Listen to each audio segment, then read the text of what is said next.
So for today's video is I'll be sharing to you how I make my chicken teriyaki.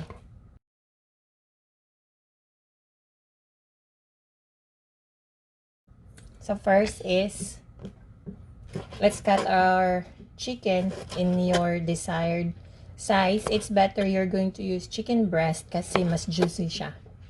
It's more juicier than the other type of parts of the chicken.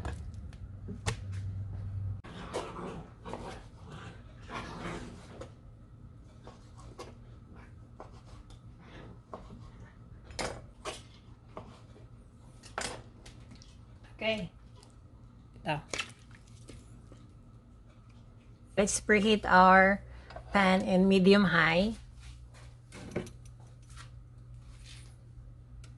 Once your pan is already hot, add 2 tablespoons of vegetable oil, or you can use olive oil, or you can use 1 tablespoon of sesame oil. Okay, then let's add our chicken.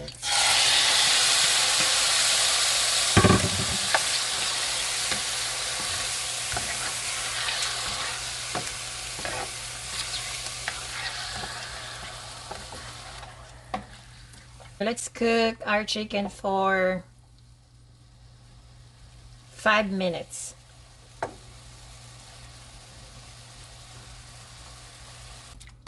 Okay. Let's cover this one and wait until na maluto yung chicken natin. And for our teriyaki sauce, let's combine our 1/4 cup of soy sauce, 1/4 cup of water, 2 tablespoons of brown sugar,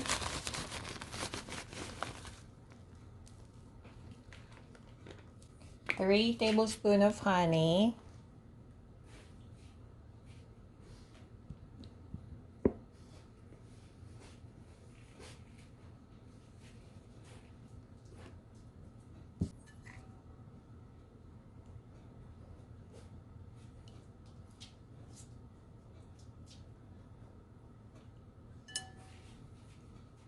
one tablespoon of rice vinegar,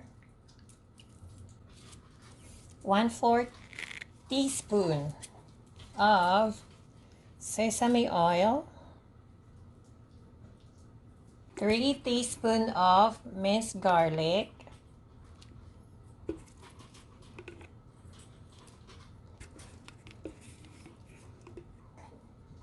2 teaspoons of ginger powder. If you want to use fresh ginger and fresh garlic, you can combine it all and then it's 3 teaspoons each. And 1 1/2 teaspoon of cornstarch.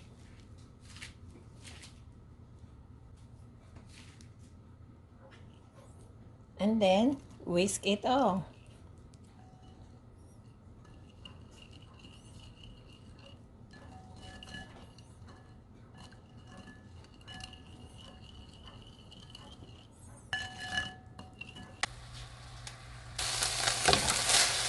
Okay,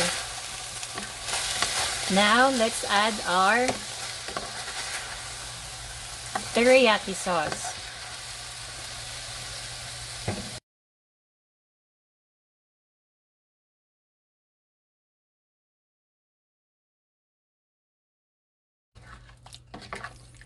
You can use a pre-made teriyaki sauce, or you can also make your own teriyaki sauce.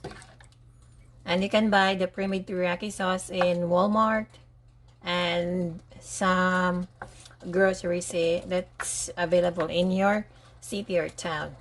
Cover this one and cook this for 5 minutes and still in medium-high heat.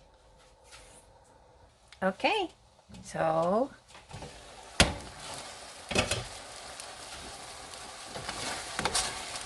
This is how our teriyaki chicken looks like. Saucy. Very saucy. There. And let's turn off our heat and let it sit here for 2 minutes.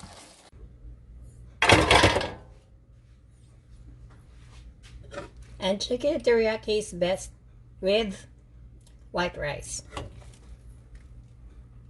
So, ooh, looks so tasty. So tasty. A bit more sauce on this one.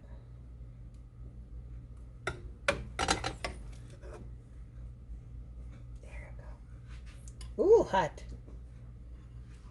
Let's sprinkle it with a little bit of sesame seeds if you like. And since I love my food spicy, I'm going to add pepper flakes. There we go. And this is my chicken teriyaki with white rice.